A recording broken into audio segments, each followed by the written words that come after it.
Hi guys and welcome back to the channel Deepak Yadav Education. Welcome to the Daily Hindu News and Editorial Analysis of 1st of July 2024. तो guys आज है तारीख 1 जुलाई 2024 और है Monday. देखेंगे आज के द हिंदू कंप्लीट न्यूज़पेपर को एनालाइज करेंगे। बट लेक्चर में आगे बढ़ने से पहले अगर आपको इस लेक्चर का पीडीएफ चाहिए तो क्या करना है, सबसे पहले डाउनलोड करना है टेलीग्राम, देन उसके बाद जाके सर्च बॉक्स में टाइप करना दीपक यादव एजुकेशन यूपीएससी।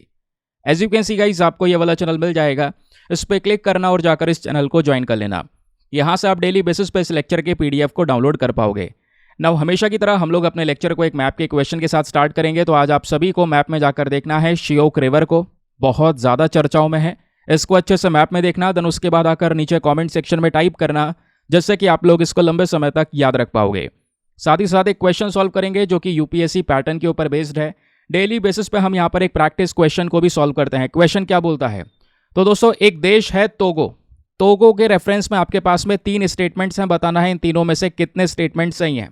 पहला स्टेटमेंट बोलता है तोगो बेसिकली एक देश है हमारे ईस्ट अफ्रीका में। दूसरा स्टेटमेंट बोलता है भारत और तोगो के बीच में बायलैटरल रिलेशंस आपको देखने को मिलेंगे। तीसरा स्टेटमेंट बोलता है तोगो एक लैंडलॉक कंट्री है। तो बताइए तीनों में से कितने स्टेटमेंट सही हैं। ऑप्शन नंबर ए केवल 1, या ऑप्शन नंबर बी केवल 2, या ऑप्शन नंबर सी तीनों सही हैं, या फिर ऑप्शन नंबर डी इनमें से सब गलत हैं। तो इसका सही आंसर सभी को नीचे कमेंट सेक्शन में देना है। एटलीस्ट सभी को इसमें पार्टिसिपेट करना है, जैसे मैं आप लोगों से डेली बेसिस पे बोलता हूं। बाय द वे इसका जो करेक्ट आंसर है वो मैंने आपको टेलीग्राम पर प्रोवाइड करवा दिया है, वहां से भी आप इसको चेकआउट कर सकते हैं। और अगर वहां पर आंसर नहीं मिलता है तो भी कोई परेशान होने की ज़रूरत नहीं है, क्योंकि वीडियो के लास्ट में इसके करेक्ट आंसर का डिस्कशन हम लोग करेंगे। तो चलो शुभ आरंभ करते हैं और आज के नए महीने की शुरुआत करते हैं एक छोटे से मोटिवेशन के साथ में। तो दोस्तों 1 ऑफ जुलाई, एक नए मंथ की शुरुआत। जून का महीना हो चुका है समाप्त। आई होप आप लोगों का जो जून का महीना है वो बढ़िया तरीके से गया होगा, पढ़ाई बढ़िया तरीके से की होगी, जो भी चीज़ें पढ़ी हैं उसको यहाँ पर अच्छे से स्टोर करके रखा होगा। नाउ अब यहाँ पर रिविजन भी एक इम्पॉर्टेंट रोल प्ले करता है, तो रिविजन भी किया होगा। अब दोस्तों लास्ट मंथ का जो भी आपने चीज़ों को पढ़ा है उन सबको रिवाइज करने का टाइम इस महीने में भी आपको निकालना होगा। थोड़े थोड़े करके 1-2 करके संडे में क्या करना है, आपने कुछ घंटे पुराना कंटेंट भी रिवाइज करना है। क्योंकि हम क्या करते हैं ना, चीज़ें पढ़ लेते हैं और नई नई बहुत सारी चीज़ें पढ़ी जाती हैं। जब तक रिविजन नहीं करोगे तब तक उसका कोई फ़ायदा नहीं होगा, और एग्जाम में रिविजन ही दोस्तों आपकी हेल्प करेगा। ठीक है, तो महीने की शुरुआत मोटिवेशन से। मोटिवेशन बोलता है you want always be motivated, so you must learn to be discipline. मतलब मोटिवेशन में ही मोटिवेशन की बेइज्जती। देखिए दोस्तों यहाँ पर ये बिल्कुल सही बात है। आप क्या हमेशा मोटिवेटेड रह सकते हैं? आप थोड़ी देर के लिए मोटिवेशन ले लेंगे, ठीक है, 2-4 रील्स देख लिया, वीडियोस देख लिए, उससे मोटिवेट हो गए, एक मोटिवेशन आया, पढ़ने के लिए बैठ गए, लेकिन थोड़ी देर बाद वो मोटिवेशन खत्म होना शुरू होगा। और जैसे यहाँ पर वो मोटिवेशन खत्म होगा आपका ध्यान वापस से हट जाएगा। तो इस वजह से हमेशा बोला जाता है मोटिवेशन से ज़्यादा इंपॉर्टेंट या ज़्यादा बड़ा कॉन्सेप्ट है डिसिप्लिन का या कंसिस्टेंसी का। ये फोटो आप देखिए दोस्तों, इसमें आप दोनों को आराम से समझ पाएंगे। मोटिवेशन कभी बहुत ज़्यादा होगा, ठीक है, आप ज़्यादा काम कर पाओगे, फिर उसके बाद में मोटिवेशन धीरे धीरे डाउन भी होगा। ऊपर नीचे मोटिवेशन होता रहता है, नशे की तरह है, एकदम चढ़ेगा और उतरेगा भी। लेकिन डिसिप्लिन है वो आपने खुद बनाया है। ध्यान रखिए, मोटिवेशन आप बाहर से ले रहे हैं, लेकिन डिसिप्लिन आपने खुद बनाया है, खुद हैबिट डेवलप की है कि भाई आज मुझे ये करना है तो करना है, आज मुझे 6 घंटे पढ़ने हैं तो पढ़ने हैं, और ऐसे मुझे आने वाले 15 दिन तक रेगुलर पढ़ना है। तो वो है दोस्तों डिसिप्लिन, जो आपकी हैबिट को चेंज करता है। तो मोटिवेशन से ज़्यादा हमेशा फोकस, मैं पहले भी बोलता आया हूँ, डिसिप्लिन और कंसिस्टेंसी पर फोकस किया करो। क्योंकि एक हैबिट बन जाएगी ना, जब आदत आपकी हो जाएगी वो चीज़ करने की, तो अपने आप ही मोटिवेशन की आपको ज़रूरत ही नहीं पड़ेगी।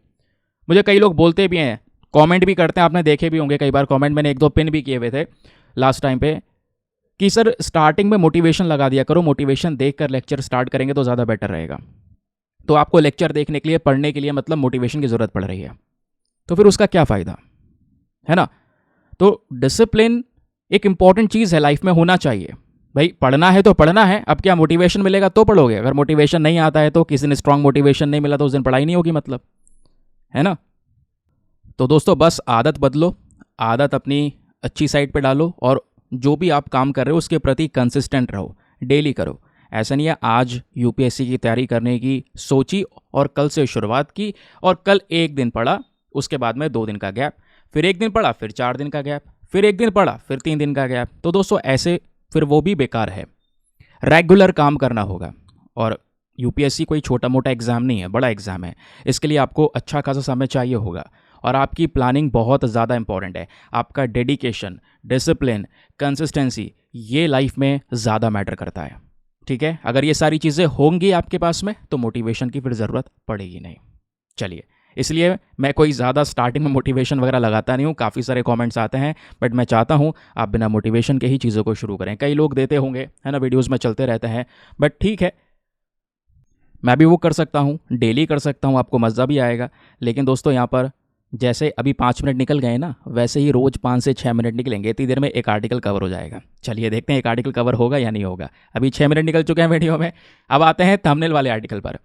यहाँ पर बात हो रही है दोस्तों कि नासा प्लानिंग कर रहा है कि इंटरनेशनल स्पेस स्टेशन को तबाह कर दिया जाए। अब कहोगे इंटरनेशनल स्पेस स्टेशन, इसको हम क्यों तोड़ने फोड़ने की बात कर रहे हैं? तो दोस्तों अभी मैं आपको बताऊंगा, पता ही होगा। इस तरीके से अंतरिक्ष में हमने एक बड़े साइज का इंटरनेशनल स्पेस स्टेशन लॉन्च किया है। ये लॉन्च अभी नहीं किया है, साल 1998 में किया गया था, है ना। कई सारी कंट्रीज़ ने मिलकर इसको लॉन्च किया था। तो जितना बड़ा एक फुटबॉल फील्ड होता है ना, उतने बड़े साइज का एक स्टेशन है जो पृथ्वी से लगभग 400 किलोमीटर की ऊंचाई पर अंतरिक्ष में तैर रहा है, ऑर्बिट कर रहा है। यहाँ पे हमारे जो कह सकते हैं एस्ट्रोनॉट्स है, वो जाते हैं, कई दिनों तक रुक सकते हैं। दोस्तों इस पर्टिकुलर स्टेशन में अभी भी जिस समय वीडियो रिकॉर्ड कर रहा हूँ आप देख रहे होंगे, कई लोग होंगे ऊपर इस स्टेशन के अंदर में। अभी सुनीता विलियम्स का नाम सुना होगा, कल मैंने आपको उनके बारे में पढ़ाया भी था, है ना। तो वो भी अभी फंसी हुई है, वहाँ पर लाने की कोशिश की जा रही है। तो यहाँ पर इस तरीके की सुविधाएं दी गई हैं कि आप 4 महीने तक राशन वगैरह सब कुछ यहाँ पे प्रोवाइड करवाया गया है। तो फिलहाल के लिए क्या हो रहा है कि इस पर्टिकुलर स्टेशन को सीधा नीचे लेकर आया जाएगा वापस से। पहले तो ये जो ऑर्बिट में चल रहा है उससे डी ऑर्बिट करेंगे और सीधा पृथ्वी पर लेकर आके क्रैश करवाया जाएगा, इसको ख़त्म किया जाएगा। अब ख़त्म करने की बात पिछले 2 दिनों से काफ़ी चर्चाओं में है। तो दोस्तों ख़त्म करने का जो काम है ना, वो नासा ने खुद, नासा जो कि यूएस की स्पेस एजेंसी है, उन्होंने ये काम इलॉन मस्क की जो स्पेस कंपनी है स्पेस एक्स, उसको दे दिया है। और इसके लिए बाकायदा इलॉन मस्क को पैसा दिया जा रहा है। बोला जा रहा है कि इलॉन मस्क के स्पेस एक्स को नासा जो है $843 मिलियन ये प्रोवाइड करवाएगा। ये अमाउंट दिया जाएगा उनको ताकि वो इस इंटरनेशनल स्पेस स्टेशन को डिस्ट्रॉय करें। ठीक है, लेकिन कब डिस्ट्रॉय करने वाले हैं, आज कल कब?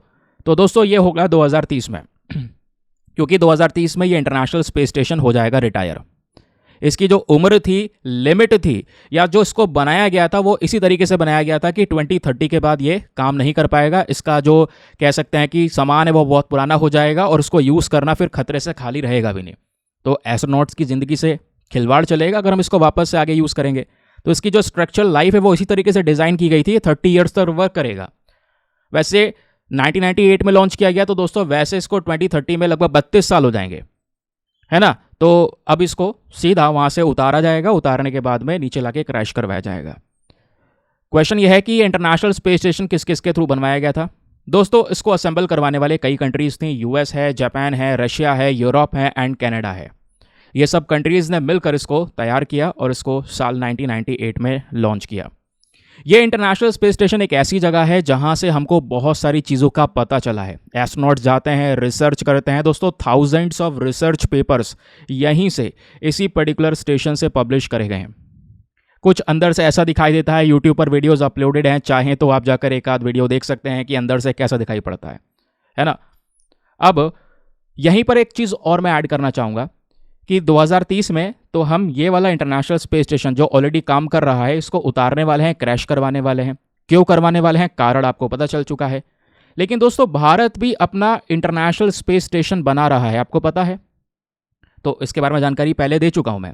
तो इसरो के जो चीफ हैं, चेयरमैन है एस सोमनाथ जी, ये एनडीटीवी से यहाँ पर मेंशन कर चुके हैं कि जो हमारा स्पेस स्टेशन है वो भी तैयार हो रहा है, काम चल रहा है। और इस स्पेस स्टेशन का जो पहला फेस है वो 2028 तक बनाया जाएगा। इवन यहाँ पर इसरो के चीफ का ये भी कहना है, पहले तो हम जो एक रोबोटिक वर्जन है ना इस स्टेशन का, वो तैयार करेंगे 2028 तक। देन उसके 2 साल बाद लगभग 2030 से या 2030 के बाद ही आप कह सकते हैं कि हम खुद का, भारत का जो अंतरिक्ष स्टेशन है दोस्तों, उसको लॉन्च करने वाले हैं। तो इंडिया का खुद का भी इंटरनेशनल स्पेस स्टेशन आने वाला है 2030 के बाद से। ठीक है, क्लियर हो गया। चलिए आगे आते हैं नेक्स्ट आर्टिकल पर।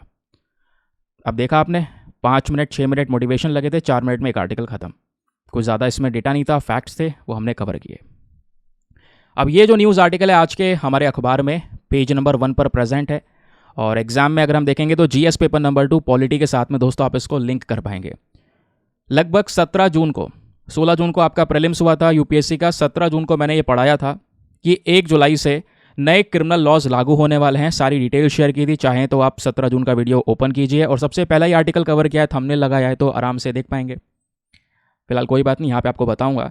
तो दोस्तों 1 जुलाई हो चुकी है आज, तो 1 जुलाई यानी आज से नए क्रिमिनल लॉज लागू हो चुके हैं, और कुछ अमेंडमेंट्स भी होंगे। वो चेंजेस जो भी होंगे वो समय के साथ में बताए जाएंगे, वो मैं आपके साथ में थोड़ा थोड़ा करके शेयर करता चलूंगा।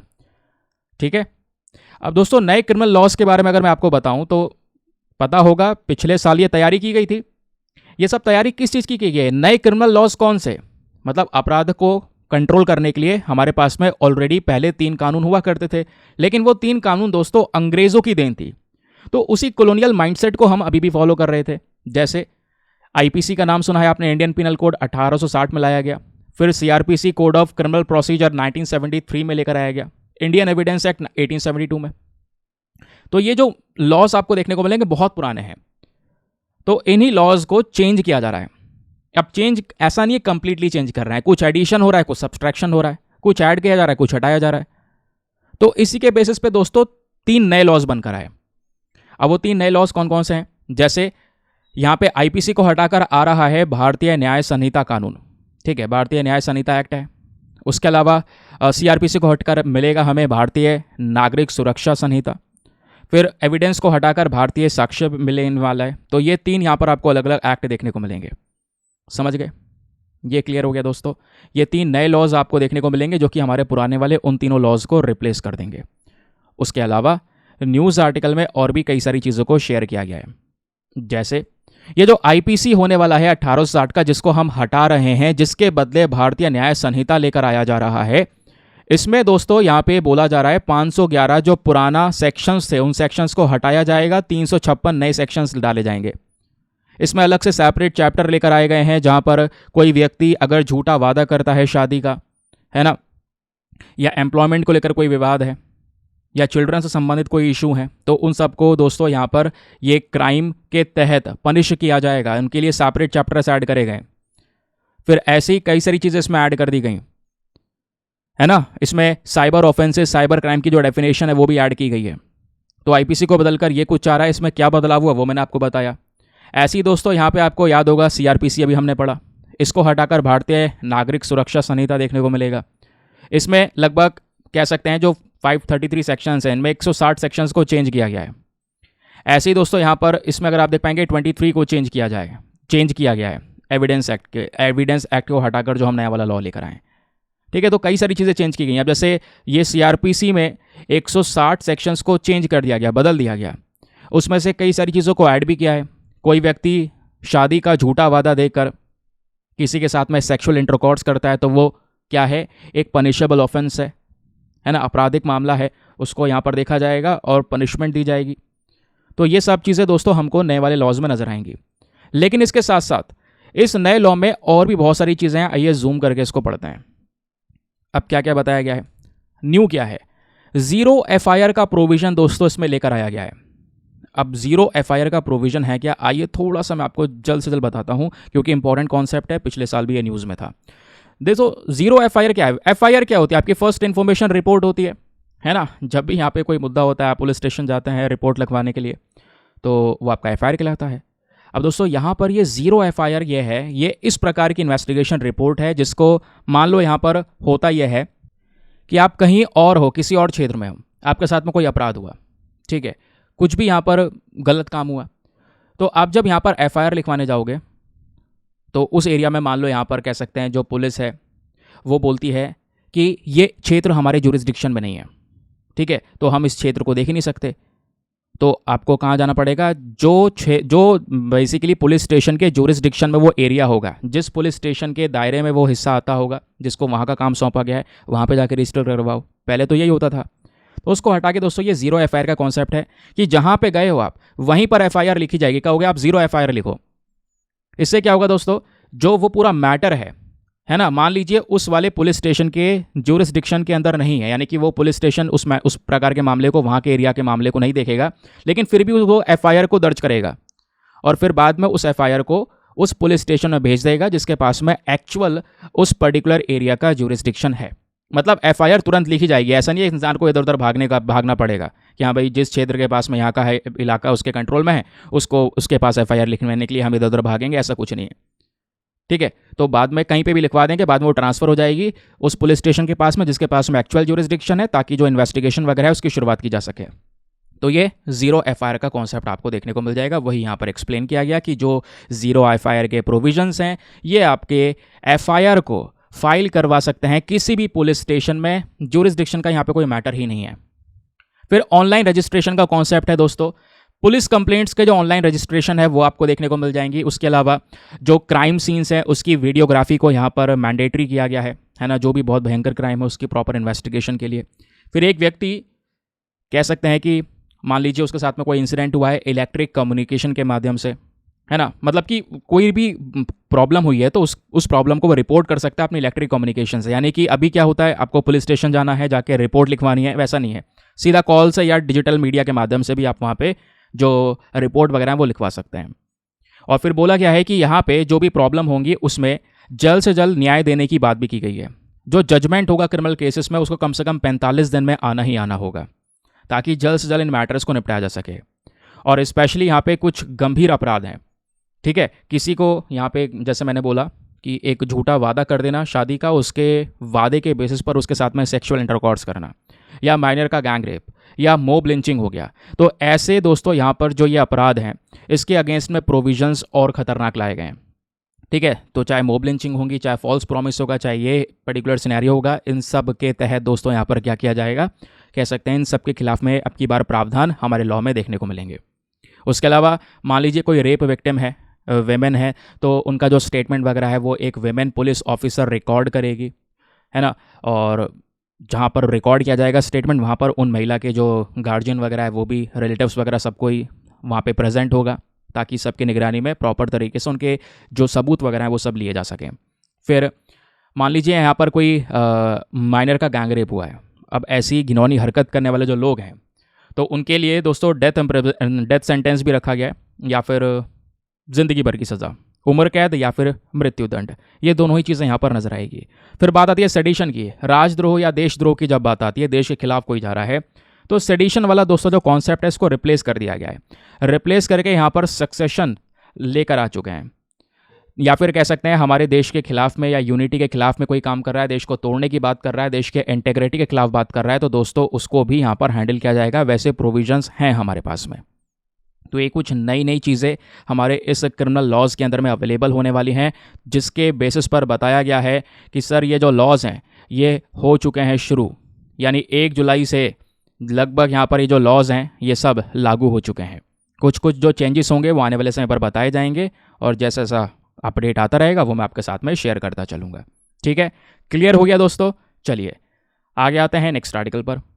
अगले आर्टिकल पर बढ़ने से पहले मेक श्योर करना यार वीडियो पे जो लाइक का बटन है उसको प्रेस कर दिया करो। हमारा 5000 लाइक्स का टारगेट है, आप सपोर्ट कर सकते हैं। बाकी अगर आप चाहें तो हमारे पेड ग्रुप्स को ज्वाइन कर सकते हैं। यहाँ पर आपको डेली बेसिस पे करंट नोट्स के PDF वगैरह दिए जाते हैं। जैसे फॉर एग्जांपल मैं आपको बता दूँ, ये आर्टिकल हमने डिस्कस किया, इस आर्टिकल में बहुत सारा बैकग्राउंड डेटा डिस्कस किया। ऐसे आगे भी बहुत सारे न्यूज़ आर्टिकल डिस्कस करूँगा, प्रॉपर डेटा दूंगा। वो सभी डेटा दोस्तों आपको नोट्स के फॉर्म में एक PDF में कंपाइल करके दिया जाता है, जो कि प्रिंटेबल फॉर्म में है, जिसका प्रिंट आउट वगैरह आप निकलवा सकते हैं। ठीक है, उसके अलावा ये PDF हिंदी इंग्लिश दोनों भाषाओं में होंगे। दूसरा इंपॉर्टेंट पॉइंट दोस्तों, इस ग्रुप में आपका सारा कंटेंट सिक्योर रहेगा। कहने का मतलब है इधर उधर भागने की ज़रूरत नहीं होगी, यहाँ से PDF इकट्ठा करूँ, ये पढ़ूँ वो पढ़ूँ, नहीं। करंट अफेयर्स का सारा कंटेंट एक जगह पर सिक्योर है, डेट वाइज पड़ा है। किसी भी तारीख का PDF उठाओ, डाउनलोड करो, पढ़ो, डिलीट कर दो यार, अनलिमिटेड ऑप्शंस आपके पास में अवेलेबल है, तो स्टोरेज का कोई इशू ही नहीं है। बाकी इस ग्रुप को ज्वाइन करने का फी पेमेंट जो है वो भी बहुत मिनिमम है, just 499 for the lifetime access. जब तक आपका सिलेक्शन ना हो जाए तब तक आप 499 में ग्रुप को ज्वाइन करके रख सकते हैं। बेनिफिट्स आपको लगातार मिलते रहेंगे। अब ज्वाइन करने के लिए करना क्या है, आपके सामने एक व्हाट्सएप नंबर है 8534873368। इस नंबर पर मैसेज कर देना कि हाँ I want to join this group. इस प्रकार का मैसेज कर दोगे, रिप्लाई मिलेगा, पेमेंट का प्रोसेस दिया जाएगा और उससे ज़्यादा इंपॉर्टेंट आपको डेमो वीडियो का लिंक भी मिलेगा। आप पूरे डेमो वीडियो को चेक कर सकते हैं कि हाँ मुझे यहाँ पर किस तरीके के बेनिफिट्स होंगे। अब अपने आप को सेटिस्फाई करने के बाद में जाकर ये इन्वेस्टमेंट कर सकते हैं। ठीक है, चलिए आते हैं अगले आर्टिकल पर। हमारे पेज नंबर 2 या 3 पर ये आपको न्यूज़ आर्टिकल देखने को मिलेगा, जिसको हम जीएस पेपर नंबर 2 हेल्थ के पॉइंट ऑफ व्यू से लिंक करने वाले हैं। ऐसे डिजीज़ को लेकर कई सारे आर्टिकल्स आ ही रहे हैं दोस्तों रेगुलर बेसिस पर। पता होगा आज से लगभग कुछ दिनों पहले ही मैंने आपको ये पढ़ाया था, ब्रेन ईटिंग अमीबा आ चुका है। दिमाग खाने वाला अमीबा के केसेस लगातार इंक्रीज होते चले जा रहे हैं। तो उसी से रिलेटेड एक और केस आया है दोस्तों, वो भी केरला से ही आया है। कभी आपको बताऊंगा कि ज़्यादातर बीमारियां केरला में ही सबसे पहले क्यों आती हैं, बताऊंगा उसके बारे में। ठीक है, अभी फिलहाल वो टॉपिक अलग है। यहाँ पे बात हो रही है मेनिंगो एन्सेफेलिटिस के बारे में। अब मेनिंगो एन्सेफेलिटिस बेसिकली क्या होता है, हमारे ब्रेन के अंदर में जो स्पेशली जो मेनिंजेस होती है वहाँ पर एक सूजन, एक इन्फ्लेमेशन देखने को मिलता है। अगर मैं आपको थोड़ा और प्रिसाइजली एक्सप्लेन करूँ तो मेनिंगो एन्सेफेलिटिस में स्पेशली आपके ब्रेन के अंदर सूजन होगी, ब्रेन के आसपास जो टिश्यूज़ होंगे वो भी सूज जाएंगे दोस्तों। लेकिन सूजन के पीछे का कारण क्या होगा, कारण होगा कोई पर्टिकुलर इन्फेक्शन। अब ये इन्फेक्शन किसकी वजह से हो सकता है, या किसी वायरस की वजह से, बैक्टीरिया की वजह से, पैरासाइट की वजह से, या कोई दूसरा माइक्रो ऑर्गेनिज्म, इनकी वजह से दोस्तों आपके ब्रेन में सूजन हो सकती है। तो ये पर्टिकुलर केस को हम मेनिंगो एन्सेफेलिटिस से डिफाइन करते हैं। अब ये बैक्टीरिया वायरस कहाँ से आएगा भाई, अलग अलग बीमारियां हैं, जैसे वेस्ट नाइल वायरस का आपने नाम सुना होगा, ट्यूबरक्लोसिस है, टीबी की बीमारी है, हर्पेस सिम्प्लेक्स वायरस है। तो इन वायरस जब ये बॉडी में जाएंगे तो दोस्तों इससे भी ये प्रॉब्लम्स हो जाती हैं, ब्रेन में इन्फ्लेमेशन देखने को मिल जाता है। कुछ उसी प्रकार का केस अभी केरला से नजर आया दोस्तों। 2 लोगों की जान गई है। बताया गया है उसके पीछे का कारण था गंदा पानी, है ना, साफ पानी ना होना। वहीं से ये बैक्टीरिया वायरस जो भी है वो बॉडी में एंटर किया और एंटर करने के बाद में यहाँ पे उन 2 लोगों की जान ले गया। और ऐसे केसेस अभी और भी हैं, कुछ लोगों का ट्रीटमेंट चल रहा है हॉस्पिटल्स के अंदर में, ये भी बताया जा रहा है। और पहला केस इस प्रकार का डिटेक्ट किया गया था 2016 में, फिर 2019, 20, देन 22, देन 23, अब 24 लगातार दोस्तों इन केसेस को डिटेक्ट किया जा रहा है, जिसको लेकर यहाँ पर केरला की सरकार ने एक वार्निंग भी दी है कि भाई यहाँ पर हमें चीज़ों को इम्प्रूव करने की ज़रूरत है ना, क्योंकि ये जो कंडीशन है ये फैटल है, यानी कि जानलेवा है। तो ऑब्वियस ही बात है कुछ ना कुछ करने की ज़रूरत पड़ेगी। एक इंसान की जान कोई इतना यहाँ पे आम हो नहीं सकती है, समझ गए। तो स्पेशली बच्चों में भी ये केसेस नज़र आ रहे हैं। फिर उसी के बेसिस पर यहाँ पे बताया गया कि अभी कुछ दिनों पहले की बात यह है कि 5 साल की एक लड़की थी केरला के अंदर में, उसकी भी जान गई। रीज़न क्या था, PAM, अगेन प्राइमरी अमेबिक मेनिंगोएन्सेफेलिटिस, ये एक मेन रीज़न था। और ये वाला बीमारी उसे कैसे हुई, ये वाला जो ब्रेन सूजन है वो कैसे हुआ दोस्तों, वो हुआ नेग्लेरिया फोलरी अमीबा की वजह से। एक अमीबा है जिसको नाम दिया गया है नेग्लेरिया फोलरी। इसको कभी कभी ब्रेन ईटिंग अमीबा भी बोलते हैं, जैसे मैंने आपको बताया, दिमाग खाने वाला अमीबा। तो ये यहाँ पर कारण बना उस बच्ची की जान का। तो नेग्लेरिया फोलरी जो है दोस्तों एक फ्री लिविंग अमीबा है, जो कि स्पेशली हमारा जो गुनगुना पानी होता है, साफ़ पानी है, फ्रेश वाटर है या मिट्टी है, उन सब चीज़ों में ये प्रेजेंट होता है, उसमें ही अमीबा ये बढ़ता रहता है। और अमीबा एंटर कैसे करेगा बॉडी में, मान लीजिए यहाँ पर वो वार्म वाटर है, उसमें कोई गया या उसका यूज़ किया, तो उसके थ्रू यहाँ पे मान लो उससे मुंह धो लिया, तो उस वाटर के थ्रू क्या होगा, वो जो अमीबा है दोस्तों वो नोज़ के थ्रू, नाक के थ्रू बॉडी में एंटर कर जाएगा, है ना। या कोई उस पानी में स्विमिंग करने के लिए गया है, तैरने के लिए गया है, तो ऐसे ही केस नज़र आया था तैरने वाला। पिछले साल की तो बात है, एक बच्चा स्विमिंग पूल में तैरने गया, केरला की ही बात है, तो उस पानी में वो अमीबा प्रेजेंट था। वो अमीबा उसके नाक के थ्रू ब्रेन में गया और ब्रेन को यहाँ पर कह सकते हैं स्वेल कर दिया। देन उसके बाद में उस बच्चे की डेथ हो जाती है। और फिर बाद में पता चला कि वो केस ब्रेन ईटिंग अमीबा का था, ये अमीबा उसके दिमाग में घुस गया था। तो ऐसे यहाँ पर केसेस दोस्तों हमको नजर आ रहे हैं, क्योंकि ये अमीबा सीधा ब्रेन में पहुंचने के बाद में आपके ब्रेन टिश्यूज़ को डिस्ट्रॉय कर देता है और ब्रेन में एक स्वेलिंग को क्रिएट कर देता है। अब बात आती है इसके कुछ सिम्टम्स की, यानी इसके लक्षण क्या है। जो स्टार्टिंग के सिम्टम्स होते हैं यानी कि शुरुआती तौर पर जो लक्षण नज़र आएंगे उसमें सर में दर्द होगा, बुखार है, नौसिया है, वॉमिटिंग है ना। फिर दिमाग में कन्फ्यूजन सा क्रिएट होने लगेगा, दिमाग चौक सा होने लगेगा, फिर धीरे धीरे इंसान कोमा में भी जा सकता है। ये कंडीशंस तक आ जाती हैं इस पर्टिकुलर केस में, मेनिंगो एन्सेफेलाइटिस में। अब इसका मॉर्टेलिटी रेट क्या है दोस्तों? यहाँ पे बोला जा रहा है मॉर्टेलिटी रेट इसका बहुत ही खतरनाक है। कहने का मतलब है एक इंसान को बीमारी ये हो जाए या अमीबा उसके दिमाग में घुस जाए तो कितने दिन में उसकी जान चली जाएगी? 1 दिन से लेकर 18 दिन के अंदर अंदर उस व्यक्ति की जान जा सकती है ना, या वो कोमा में जा सकता है। 5 दिन के अंदर अंदर डेथ भी हो सकती है। तो ये दोस्तों इतना खतरनाक है। क्वेश्चन ये है कोई ट्रीटमेंट वगैरह है भाई इससे बचने के लिए या नहीं? तो करंट समय पर तो कोई भी इफेक्टिव ट्रीटमेंट नहीं है। हाँ, भले ही रिसर्चेस चल रही हैं, इसका नया ट्रीटमेंट निकालने की बात की जा रही है। एक रेयर कंडीशन है, बहुत कमी से नज़र आती है, इस वजह से यहाँ पर वैसे कोई इफेक्टिव ट्रीटमेंट नहीं है दोस्तों। तो डॉक्टर थोड़ा बहुत क्या करते हैं, एक इंसान की सर्वाइवेबिलिटी को बढ़ाने के लिए कि वो थोड़ा समय और जी सके, तो वो कुछ ड्रग्स के कॉम्बिनेशन यानी कि दवाइयों का कुछ कॉम्बिनेशन देते हैं। जैसे यहाँ पे बोला जा रहा है एम्फोटेरिसिन बी हो गया, एजिथ्रोमाइसिन हो गया, फिर उसके बाद में फ्लूकनाजोल हो गया। इस तरीके के दवाइयों का कुछ कॉम्बिनेशन उनको दिया जाता है ताकि इस इन्फेक्शन को थोड़ा बहुत मैनेज किया जा सके। अदरवाइज सटीक तरीके से या प्रॉपर ट्रीटमेंट इसका अवेलेबल नहीं है, इस बात को ध्यान रखिएगा। आगे आते हैं नेक्स्ट आर्टिकल पर। अगला आर्टिकल भी एग्जाम के लिए इंपॉर्टेंट है, लेकिन दोस्तों मेक श्योर करना वीडियो पे जो लाइक का बटन है उसको प्रेस कर दो। मैं बीच में याद दिला रहा हूँ क्योंकि आप भूल जाते हो, है ना।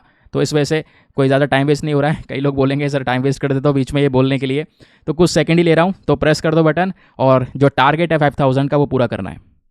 चलिए, अगला टॉपिक भी आज के न्यूज़पेपर में प्रेजेंट है, वो भी इस अमीबा वाले टॉपिक के बाद में ही दूसरे पेज पर है और इम्पॉर्टेंट है।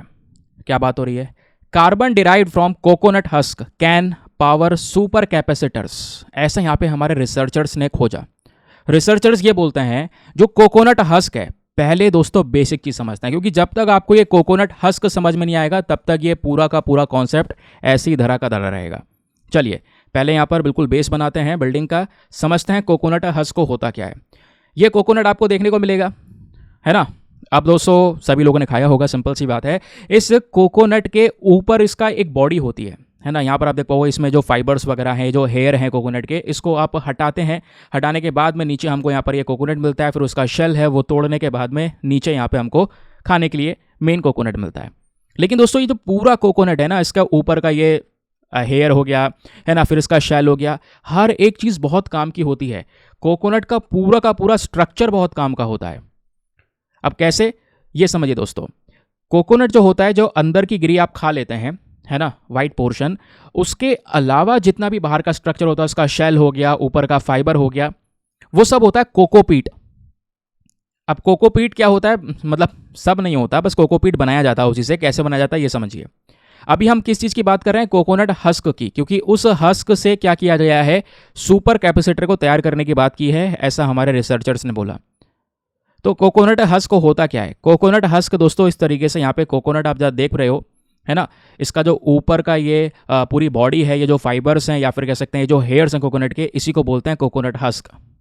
और इसको अगर पीस दिया जाए, ग्राइंड कर दिया जाए, तो दोस्तों इसका जो यहाँ पर पाउडर बनकर आएगा उसको बोलते हैं कोकोपीट, है ना। या फिर दोस्तों अगर हम थोड़ा थोड़ा इसके फाइबर्स निकाल लें, यानी हेयर ऊपर के निकाल लें, तो उसको कोको कॉयर या फाइबर बोला जाता है। इस कोको कॉयर का बहुत जगह इस्तेमाल होता है, आपके घर में कई सारी चीज़ों में होगा। स्पेशली जो मैट्रेसेस होते हैं, पहले के जो आते थे, आजकल काफ़ी ज़्यादा जो टेक्नोलॉजी है वो चेंज हो चुकी है, बट पहले ही कई सारे मैट्रेसेस जो गद्दे बनाए जाते थे दोस्तों, उसके अंदर यही कोकोनट कॉयर ही भरा जाता था, ये फाइबर भरा जाता था। फिर यहीं पर होता है कोको हस्क पीसेस, यानी ये जो यहाँ पर ऊपर का शेल था, इसके छोटे छोटे पीस कर देते हैं, तो उसको बोलते हैं कोको हस्क पीसेस।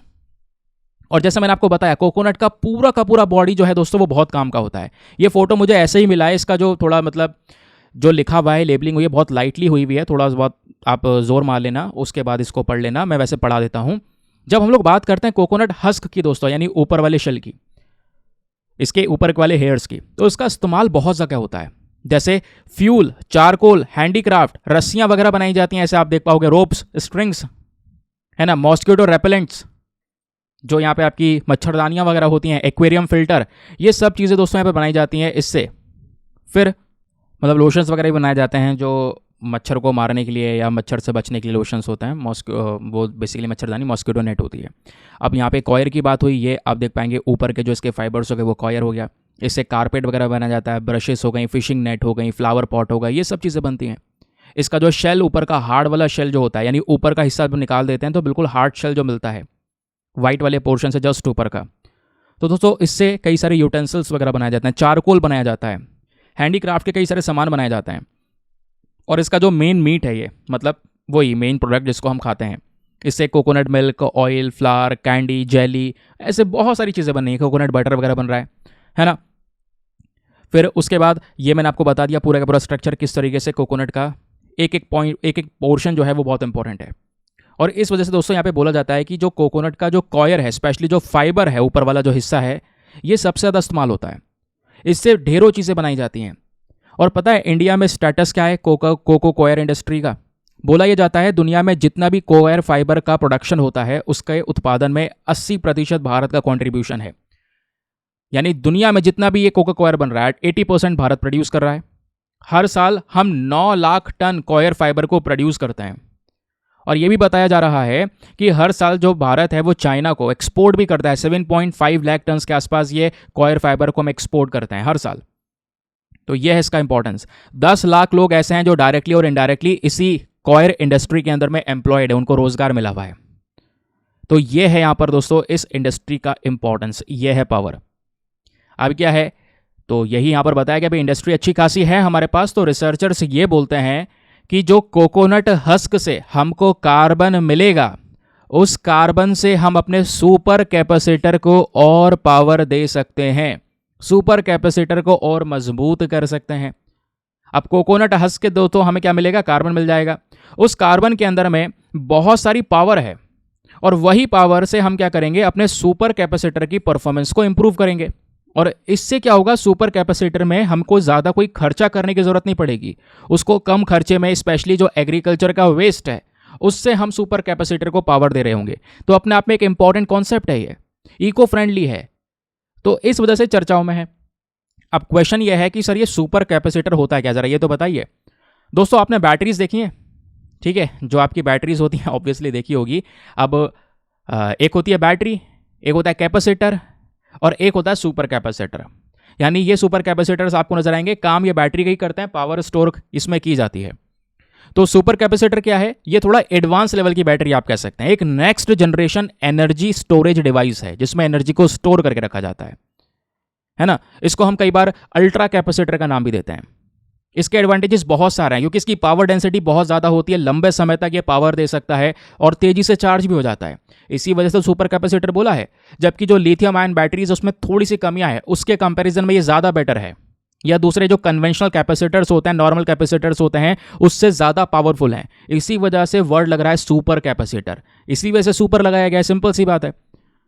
अब दोस्तों जो सुपर कैपेसिटर बनता है इसमें कुछ मेन कंपोनेंट्स होते हैं, जैसे एक इलेक्ट्रोड हो गया, इलेक्ट्रोलाइट हो गया, इलेक्ट्रोलाइट सेपरेटर हो गया और करंट कलेक्टर। इस तरीके के जो कंपोनेंट्स है इससे पूरे सुपर कैपेसिटर को रेडी किया जाता है।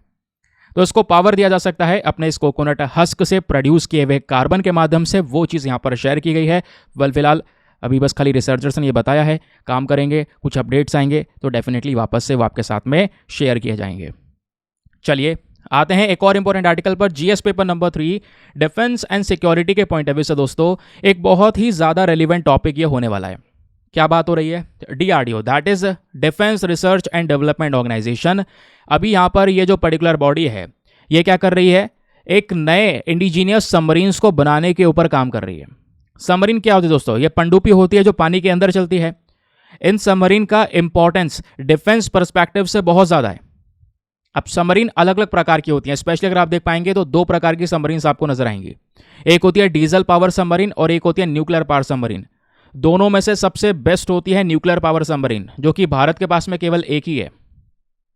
अभी हम बात करेंगे तो हम यहां पे क्या बनाने की बात कर रहे हैं, हम खुद से सबमरीन डेवलप करने की बात कर रहे हैं, है ना। क्योंकि हमारे पास में कई सारे प्रोजेक्ट भी हैं जिसके तहत हमने बड़ी बड़ी पनडुब्बियों को परचेज किया है अलग अलग देशों से, या उनकी मदद से मैन्युफैक्चर भी किया है। जैसे P75I प्रोजेक्ट का नाम आपने सुना होगा दोस्तों, है ना। इसके तहत अभी नई नई सबमरीन्स को परचेज किया जा रहा है, मंगाया जा रहा है, खरीदा जा रहा है। फिर डीआरडीओ ने अभी एक नया स्टेप उठाया है कि कुछ सबमरीन हम खुद से भी बनाएंगे। है ना, डेवलपमेंट करेंगे खुद की इंडिजिनियस सबमरीन का, और ये काम होगा दोस्तों प्रोजेक्ट 76 के तहत। और जो हम खुद अपनी सबमरीन बनाएंगे वो कन्वेंशनल सबमरीन बना रहे हैं, कन्वेंशनल सबमरीन को डेवलप कर रहे हैं, ध्यान रखिएगा, वही डीजल वाली नॉर्मल वाली सबमरीन जो है उसी की हम लोग बात कर रहे हैं, है ना। ये क्लियर हो गया, सारे अप्रूवल्स यहां पे मिल चुके हैं, तो वो डेवलपमेंट चल रहा है। लेकिन ध्यान रखना एक बात, जो ये कन्वेंशनल सबमरीन होगी ये भी बेस्ट होगी। क्यों? इसमें नई टेक्नोलॉजी ऐड की गई है जिसको नाम दिया गया AIP। Very very important question कई सारे एग्जाम में AIP को लेकर बन चुका है। AIP क्या होती है दोस्तों? ये होता है आपका एयर इंडिपेंडेंट प्रोपल्शन। अब ये एयर इंडिपेंडेंट प्रोपल्शन क्या करता है और कैसे सबमरीन को बेस्ट बनाता है वो अभी थोड़ी देर में मैं आपको बताऊंगा, कैसे काम करता है वो समझाऊंगा, डोंट वरी। तो AIP मॉड्यूल जो है दोस्तों ये डिजाइन और डेवलप किया गया है DRDO के थ्रू। आज हम कोशिश कर रहे हैं कि अपनी जो स्कॉर्पियन क्लास वाली सबमरीन है इस सबमरीन के अंदर में ये AIP की टेक्नोलॉजी ऐड करें। और बोला ये क्या है, जो पहली स्कॉर्पियन क्लास की सबमरीन है कलवरी, इसके अंदर में हम इस प्रकार की जो AIP टेक्नोलॉजी है इसको 2025 में रिफिट करेंगे, है ना, ये वाली टेक्नोलॉजी डालेंगे। और फिर कुछ समय बाद यहाँ पे कुछ और सबमरीन्स के अंदर भी AIP वाली टेक्नोलॉजी को ऐड करेंगे। अब यहीं पर एक क्वेश्चन ये आता है कि सर ये जो AIP टेक्नोलॉजी है वो होती क्या है? आइए मैं आपको इस टेक्नोलॉजी के बारे में बताता हूँ। लेकिन उससे पहले हाँ, ये जरूर समझ लेना, सबमरीन दो प्रकार की होती हैं, एक होगी आपकी डीजल पावर सबमरीन और एक होगी न्यूक्लियर पावर सबमरीन।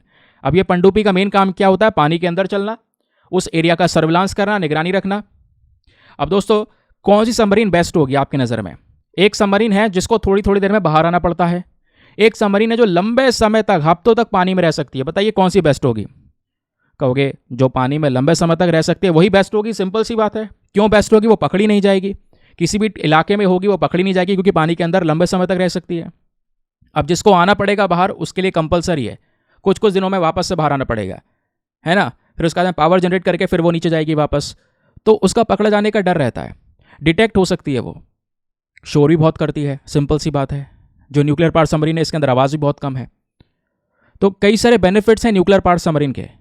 तो डीजल पावर सबमरीन मैंने आपको बोला बार बार आपको रिसर्फेसिंग करनी पड़ेगी, बाहर आना पड़ेगा, पनडुब्बी को लेकर पानी के बाहर आना पड़ेगा और फिर उसके बाद में वापस एनर्जी जनरेट करके फिर जाना होगा। हाँ, हालांकि ये जो कॉन्सेप्ट है ये सस्ता है, आराम से कम पैसा खर्च होता है, इसको मेंटेन कर सकते हैं, है ना। तो इन कन्वेंशनली पावर सबमरीन में आपकी अटैक सबमरीन्स भी हैं, उसके अलावा बैलिस्टिक मिसाइल जिसके ऊपर लगाई गई है वैसी सबमरीन भी हैं। तो ये हो गई आपकी कन्वेंशनल वाली। फिर आती है न्यूक्लियर वाली। न्यूक्लियर पावर सबमरीन की सबसे खास बात यह है कि ये ईयर्स तक, सालों तक आप इसको कंप्लीटली पानी के अंदर में रख सकते हैं, किसी को पता भी नहीं चलेगा, कोई डिटेक्ट भी नहीं कर पाएगा कि भाई कोई होगा नीचे, नहीं पता होगा, सालों तक इसको नीचे रखा जा सकता है दोस्तों। लेकिन इसका इंफ्रास्ट्रक्चर बहुत ही एक्सपेंसिव होता है, बहुत पैसा लगाया जाता है इसके अंदर में, तब इस न्यूक्लियर टेक्नोलॉजी को दोस्तों यहाँ पे हम डेवलप करते हैं। तो ये दो प्रकार की सबमरीन हो गई, है ना। अब भारत के पास में आपको पता होगा कई सारी क्लासेस की सबमरीन है जो हमने अलग अलग देशों से परचेज की हैं। जैसे अभी हम स्कॉर्पियन की बात कर रहे थे, स्कॉर्पियन क्लास की सबमरीन हमने फ्रांस से ली है। इसमें आपको कलवरी क्लास देखने को मिल जाएगा, मतलब स्कॉर्पियन वो है सबमरीन है, फ्रांस की सबमरीन से स्कॉर्पियन, इसमें आप देख पाओगे Kalvari class, INS Kalvari, INS Khanderi हमारे पास है। फिर जर्मनी से यहाँ पर आप देख पाओगे शिशुमार क्लास की सबमरीन्स हमारे पास में है। फिर रशिया से कई सारी सबमरीन्स हैं, सिंधु कोश क्लास की यहाँ पर कई सारी सबमरीन्स आपको नजर आएंगी, समझ गए। तो ऐसी कई सारी सबमरीन्स हमारे पास में है, बट न्यूक्लियर पावर सबमरीन हमारे पास में एक ही है। अच्छा वो कौन सी है बताइए नीचे कमेंट सेक्शन में, इसका नाम क्या है ना। फिलहाल कुछ इसी प्रकार की न्यूक्लियर पावर सबमरीन्स के ऊपर में काम चल रहा है, जल्द से जल्द हम यहाँ पर कुछ और सबमरीन्स को भी डेवलप करेंगे। फिलहाल के लिए मैं आपको बताऊं तो न्यूक्लियर पावर सबमरीन हो पाना अपने पास में कोई इतनी आसान बात नहीं है। अगर मान लो कोई देश है दुनिया में जो न्यूक्लियर पावर सबमरीन अटैक कर सकते हैं, वो केवल यहाँ पर दोस्तों 6 ही देश हैं, जिसमें भारत है, भारत के साथ US है, then UK, Russia, France, China, है ना। केवल यही कंट्रीज है जो इस प्रकार की कैपेबिलिटीज़ को रखती हैं। समझ में आ गया। अभी आप चक्रा 3 के नाम आपने सुना होगा। चक्रा 3 सबमरीन जो है दोस्तों, इसको यहाँ पर रशियन शिपयार्ड में रिफिट किया जा रहा है, इसको 2026 तक वापस लेकर आया जाएगा। तो ये यहाँ पर हमारी सबमरीन्स की बात हुई। अच्छा एक सेकेंड रुको, यहाँ पे बात ये हुई है कि ये तो आपको पूरा आर्टिकल क्लियर हो गया, अभी तक हमने AIP के बारे में नहीं समझा। AIP क्या है? अब दोस्तों यहाँ पे जो आपकी नॉर्मल सबमरीन्स हैं, उन नॉर्मल सबमरीन के बारे में मैंने आपको बताया, खास बात यह है कि वो लंबे समय तक पानी में रुक नहीं सकती, जबकि न्यूक्लियर पावर सबमरीन लंबे समय तक पानी में रुक सकती है। तो ये अलग से जो टेक्नोलॉजी डाली जाती है ना, एयर इंडिपेंडेंट प्रोपल्शन, देख पाओगे एयर इंडिपेंडेंट वर्ड का इस्तेमाल हो रहा है।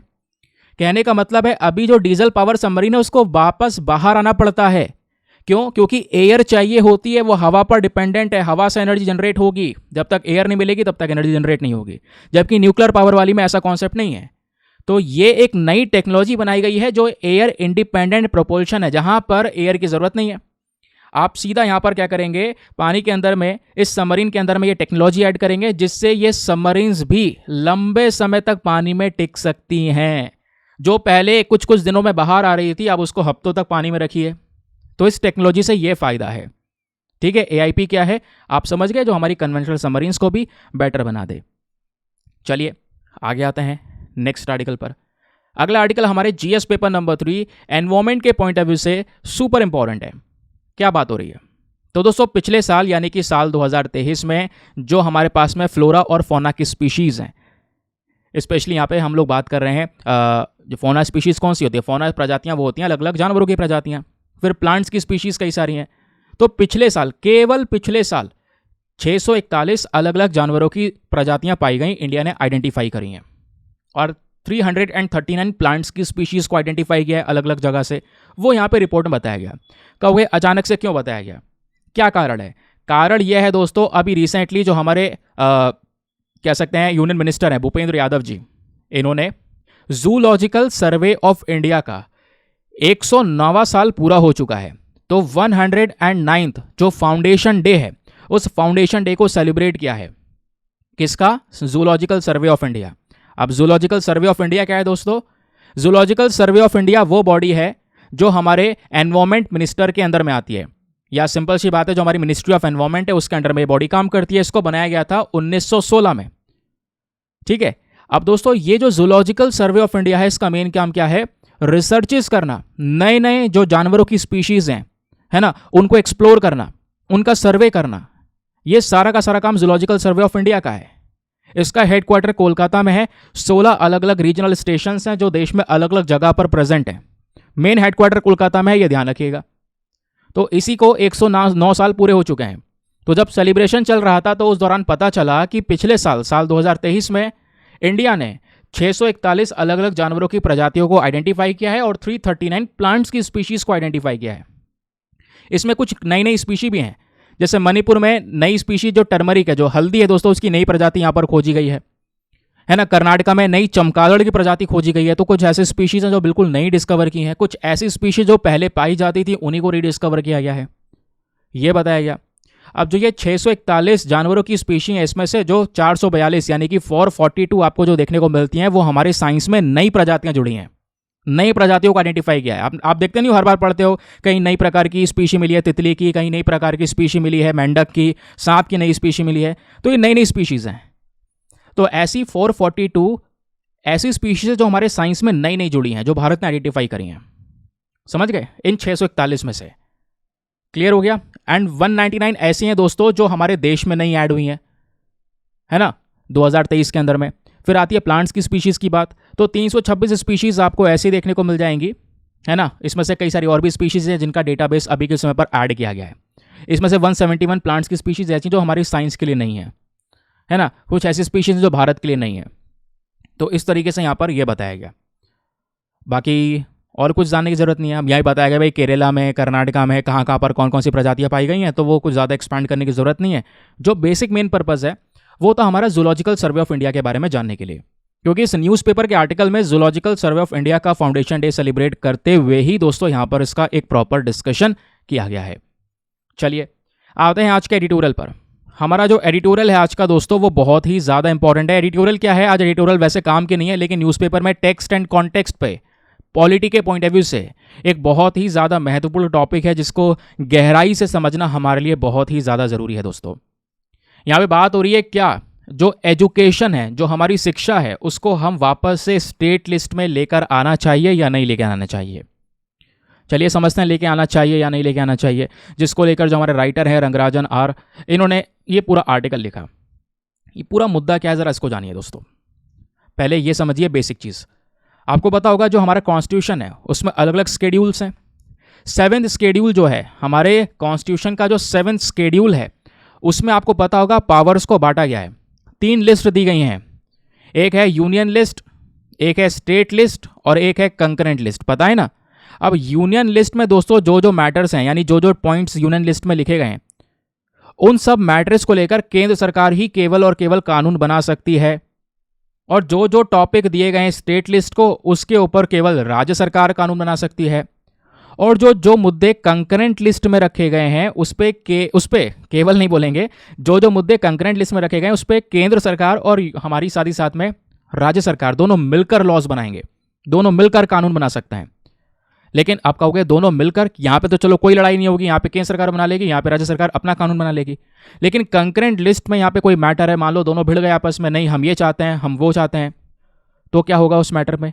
तो अगर कोई कॉन्फ्लिक्ट होता है किसी लॉ को लेकर तो वहाँ पे केवल केंद्र सरकार की ही मानी जाएगी। तो ये हमारा 7 शेड्यूल है। मैंने सिंपल शब्दों में आपको बता दिया, यहीं पर पढ़ोगे तो ये सारी बात आपको वहाँ पे लिखी हुई मिलेंगी। ये बताना ज़रूरी था, उसी के बाद आपको क्लियर होगा दोस्तों। क्योंकि यहाँ पर ये जो 7 शेड्यूल है, union list, state list, concurrent list, यहाँ पर बोला जा रहा है क्या जो हमारी शिक्षा है, जो एजुकेशन है, उसको हम वापस स्टेट लिस्ट में हमें लाना चाहिए या नहीं लाना चाहिए, उसके ऊपर बात हो रही है। अच्छा, तो कहने का मतलब है तो शिक्षा आज के समय पर कहाँ पर है दोस्तों? तो आज के समय पर वो यूनियन लिस्ट में, ध्यान रखिएगा कहाँ पर है, वो केंद्र सरकार के दायरे में है। तो बोला जा रहा है केंद्र सरकार के दायरे से हटाकर स्टेट लिस्ट में राज्य सरकार को पावर दी जाए शिक्षा की। अच्छा, ये सब क्यों बात कर रहे हैं हम, आखिरकार क्यों है चर्चाओं में? रीज़न ये है कि अभी हमने देखा नीट कंट्रोवर्सी हुई है ना, उसके अलावा यूजीसी नेट का पूरा मामला निकल कर आया। तो एग्जाम में बहुत ज़्यादा धांधलियाँ देखने को मिल रही हैं, पेपर लीक देखने को मिल रहे हैं, इरेगुलरिटीज़ हो रही हैं एग्जाम में। तो उसकी जो एलिगेशंस है, सब इल्ज़ाम वगैरह किस पे जाएंगे? ऑब्वियस सी बात है केंद्र सरकार पर जाएंगे। केंद्र सरकार क्यों कुछ नहीं कर रही है? क्योंकि केंद्र सरकार के दायरे में ही है ये पूरा एजुकेशन का मैटर, समझ गए? तो इस वजह से ये मामला चर्चाओं में है कि अगर केंद्र सरकार से नहीं संभल रही है तो उठाकर ये एजुकेशन का कॉन्सेप्ट स्टेट लिस्ट में डाल दो, राज्य सरकार संभालेगा एजुकेशन, वो करवाएंगे पेपर कंडक्ट वगैरह, वो देखेंगे ये सारे मैटर्स। ये क्लियर हुआ? अब क्वेश्चन यहां पर यह है कि आखिरकार ये जो पूरा एजुकेशन का मामला है, इसका हिस्टोरिकल बैकग्राउंड क्या है? चलिए उस हिस्टोरिकल बैकग्राउंड को समझते हैं। तो जो हमारा गवर्नमेंट ऑफ इंडिया एक्ट 1935 है, आपको पता होगा, जो हमारा संविधान बना उसके लिए पूरी कमिटीज़ बनी, फिर उसके बाद में वो कॉन्स्टिट्यूएंट असेंबली ने यहाँ पर क्या करा, धीरे धीरे करके सब ने डिस्कशंस करे, डिबेट्स हुए, संविधान बना, अलग अलग कमिटीज़ बनाई गई, अलग अलग कमिटी किसी को कुछ सौंपा गया, किसी को कुछ सौंपा गया, है ना। तो वो यहाँ पर उस मैटर्स को देख रहे थे। तो दोस्तों हमारे संविधान में काफ़ी सारी जो चीज़ें ली गई हैं वो हमने गवर्नमेंट ऑफ इंडिया एक्ट 1935 के थ्रू भी ली गई हैं, है ना। संविधान तो बाद में आया, देश की आज़ादी के बाद बना, लेकिन ये जो लॉ है ये बहुत पहले का है, 1935 का कानून है, ब्रिटिशर्स के ज़माने का। उन्होंने यहाँ पर दोस्तों इस लॉ को लेकर आए और इसके तहत उन्होंने पहली बार हमारे पॉलिटी स्ट्रक्चर में एक फेडरल स्ट्रक्चर बनाकर दिया। ठीक है, अब फेडरल स्ट्रक्चर के तहत यहाँ पर पावर्स बांट दी गई, यूनियन की पावर यानी कि केंद्र सरकार की पावर्स अलग दे दी गई और प्रोविंसेस हुआ कर दी, स्टेट्स जो होते हैं उनको अलग पावर दी। तो इस प्रकार का स्ट्रक्चर हमारे गवर्नमेंट ऑफ इंडिया एक्ट 1935 में था और उस समय पर एजुकेशन एक बहुत इंपॉर्टेंट मैटर है। तो एजुकेशन को शुरुआती तौर पर यानी कि देश की आज़ादी से पहले भी दोस्तों गवर्नमेंट ऑफ इंडिया एक्ट में एजुकेशन को स्टेट लिस्ट में रखा गया था, यानी प्रोविंशियल्स को यह मैटर दिया गया था। ठीक है, यहां पे बोला जा रहा है एजुकेशन को प्रोविंशियल स्टेट्स के थ्रू मैनेज किया जाता था। अब क्या हुआ, देश आज़ाद हुआ, नया संविधान बना, और जब नया संविधान बना तो उस समय पर दोस्तों एजुकेशन को वापस से पहले के देखा दाखी ही स्टेट लिस्ट में ही रखा गया, यानी हमारे राज्य सरकारों के पास ही पावर्स हैं अभी भी एजुकेशन को देखते हुए। तो देश की आज़ादी के बाद स्टेट लिस्ट के ही पास में पावर्स थी, यानी स्टेट लिस्ट में इस मैटर को रखा गया। अब क्या हुआ, इमरजेंसी लगी। इमरजेंसी के समय पर जो कांग्रेस पार्टी है उन्होंने एक कमेटी बनाई जिसका नाम है स्वरण सिंह कमेटी। स्वरण सिंह कमेटी से यहाँ पर बोला कि भाई आप संविधान के अंदर में कुछ बदलाव करिए, और बदलाव मतलब आपको नहीं करना है, आप संविधान के अंदर अमेंडमेंट करने के लिए रिकमेंडेशन दीजिए, हम क्या क्या चेंज कर सकते हैं। तो एक कमेटी बनाई गई। अब कमेटी ने सुझाव दिए, उसमें से एक रिकमेंडेशन ये था कि जो एजुकेशन है जिसको आपने स्टेट लिस्ट में डाल रखा है उसको उठाकर कंकरेंट लिस्ट में डाल दीजिए। अब कंकरेंट लिस्ट में डाल देंगे तो क्या होगा, यहां पर स्टेट और यूनियन, राज्य सरकार केंद्र सरकार दोनों मिलकर लॉज बनाएंगे, लेकिन अगर कहीं पर कॉन्फ्लिक्ट होगा तो चलेगी किसकी, केंद्र सरकार की चलेगी। तो इन्होंने ये सजेशन दिया भैया कंकरेंट लिस्ट में उठाकर डाल दो एजुकेशन को, और ऐसा दोस्तों इंप्लीमेंट भी किया गया। क्योंकि ऑब्वियस सी बात है, अब संविधान में चेंज करना है तो चेंज करने के लिए क्या करना पड़ेगा, हमें अमेंडमेंट करना पड़ेगा। तो 42वां संशोधन लाया गया दोस्तों, 42nd कॉन्स्टिट्यूशनल अमेंडमेंट एक्ट 1976 में। और इस संशोधन के तहत एजुकेशन को स्टेट लिस्ट से उठाकर इस कमेटी के बोली विवाद पर क्या कर दिया गया, कंकरेंट लिस्ट में डाल दिया गया। अब एजुकेशन आ गया कंकरेंट लिस्ट में। समझ में आ गया? कोई प्रॉपर लॉजिक वगैरह यहाँ पर नहीं प्रोवाइड करवाया, बस खाली इसको स्विच करवा दिया गया, स्विच हो गया बिना किसी डिबेट के, डाल दिया गया कंकरेंट लिस्ट में। अब क्या हुआ? अब दोस्तों सरकार आई मोरारजी देसाई जी की, जनता पार्टी गवर्नमेंट, इसको लीड कर रहे थे मोरारजी देसाई साहब। ये पावर में आए, अब इमरजेंसी के बाद की बात है, तो पावर में आने के बाद में उन्होंने फिर से जो 42वां संशोधन हुआ था ना 1976 में, उसको बदलने की कोशिश की वापस से, कि भाई वो जो चेंजेस है वो गलत हैं। और उसके लिए मोरारजी देसाई जी ने 44 यानी कि 44वां अमेंडमेंट किया। 44th कॉन्स्टिट्यूशन अमेंडमेंट आया दोस्तों 1978 में। अब 1978 में जो कई सारे कंट्रोवर्शियल चेंजेस करे गए थे 42वें संशोधन के तहत, सरकार सब कुछ अपने हाथ में लेने की कोशिश कर रही थी 42वें कॉन्स्टिट्यूशन अमेंडमेंट के तहत, है ना। इमरजेंसी के बाद में आपको पता होगा, मैटर आपने देखा होगा, सुप्रीम कोर्ट में कई मैटर्स गए, सुप्रीम कोर्ट का जुडिशियल रिव्यू वगैरह सब कुछ छीनना चाहा। प्रॉपर तरीके से जो गवर्नमेंट है वो अपने रूल में सब कुछ लेना चाह रही थी, या अगर वो मैटर डिसाइड करेगी फंडामेंटल राइट छीन लेगी, ऐसे बहुत सारी चीज़ें डिसाइड की जा रही थी दोस्तों। कोई कुछ नहीं बोलेगा, ऐसा कुछ हो रहा था। बट हुआ क्या, फिर ये 44वां संशोधन फिर से हुआ 1978 में। अब चीज़ों को रिवर्स कर दिया गया, जो कॉन्ट्रोवर्शियल चेंज हुए थे उनको बदला गया, और बदलने के बाद में एक नया अमेंडमेंट पास हुआ लोकसभा में, बट वो राज्यसभा में पास नहीं हो पाया। लेकिन यहाँ पे मांग यही थी अगेन कि जो एजुकेशन है इसको वापस से स्टेट लिस्ट में लेकर आया जाए। यानी वही खेल चल रहा है, शुरुआत में स्टेट लिस्ट में लाया गया, फिर बाद में कंकरेंट लिस्ट में डाला गया, फिर वापस से स्टेट लिस्ट में लाने की बात की गई। तो अभी के समय पर बात क्या होती है, ज़रा इसको सुनिए। अगर हम इंटरनेशनल लेवल पर देखें, ठीक है, कहाँ पर है, तो इंटरनेशनल लेवल पर चाहे आप यूएस की बात कर लें, यूएस के साथ चाहे कनाडा की बात कर लें, या फिर बात कर लें जर्मनी की, या बात कर लें अफ्रीका की, सभी जगह पर एक चीज़ कॉमन है, वहाँ पर जो एजुकेशन है दोस्तों उनके लिए अलग डिपार्टमेंट्स जो चीज़ों को हैंडल कर रहे हैं, या फिर ज़्यादातर जगह में स्टेट्स को ही सौंपा गया है, राज्य सरकारों को ही यहाँ पर काम सौंपा गया है एजुकेशन का। तो उसी के बेसिस पे जो हमारे राइटर हैं रंगराजन साहब, एक फॉर्मर आईएएस ऑफिसर रह चुके हैं, ये इन्होंने यहाँ पर आर्ग्यूमेंट दिया है कि भाई एजुकेशन को स्पेशली यहाँ पर अगर हम लोग बात करते हैं। अच्छा एक बात सुनो, मैंने आपको स्टार्टिंग में क्या बोला कि एजुकेशन को हमने किस में ऐड कर रखा है, यूनियन लिस्ट में, मैंने ये बोला ना शायद, यूनियन लिस्ट नहीं दोस्तों, कंकरेंट लिस्ट में एजुकेशन, ध्यान रखना है ना, इस चीज़ को करेक्ट कर लेना यहीं पर, यूनियन नहीं, एजुकेशन आज के समय पर कंकरेंट लिस्ट में है। तो कंकरेंट लिस्ट करेक्ट आंसर है, क्योंकि 42nd जो अमेंडमेंट हुआ उसके तहत यहाँ पर कॉन्स्टिट्यूशन के तहत जो एजुकेशन है उसको स्टेट लिस्ट से हटाकर कंकरेंट लिस्ट में डाला गया। हाँ, लेकिन कोई भी कंट्रोवर्सीज होगी तो पावर यहाँ पर यूनियन के पास में आएगी, वो मैं आपको बता चुका हूँ। तो उस चीज़ को करेक्ट कर लेना, फिर बोल रहा हूँ मैं यहाँ पर, है ना। अब क्या बात होती है कि भाई जो कंकरेंट लिस्ट है उसमें आपने एजुकेशन को रख रखा है, तो इसके लिए यहाँ पे आपको एक यूनिफॉर्म एजुकेशन पॉलिसी की ज़रूरत है। यहाँ पर आपको केंद्र सरकार राज्य सरकार दोनों मेल मिलाप करके चलें, उस चीज़ की सबसे बड़ी रिक्वायरमेंट है। लेकिन हमारा देश के अंदर डाइवर्सिटी बहुत बड़ी है, सभी लोगों के लिए एक साइज फिट नहीं होने वाला।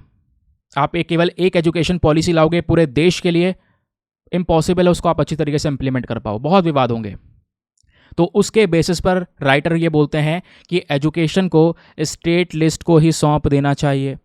स्टेट लिस्ट अपने स्टेट्स अपने हिसाब से उसको मैनेज करेंगी, आपको क्या करना पड़ा है, पॉलिसी सबके हिसाब से लेकर आ रहे हो, है ना। अगर कोई कॉन्फ्लिक्ट हो रहा है तो आपकी बात मानी जाएगी, तो इससे अच्छा स्टेट लिस्ट को सौंप दो। फिर उसके बाद दूसरा रीज़न भी यहाँ पे राइटर देते हैं। दूसरा रीज़न ये देते हैं, भैया साल 2020-21 को एक बार ज़रा नज़र मारिए।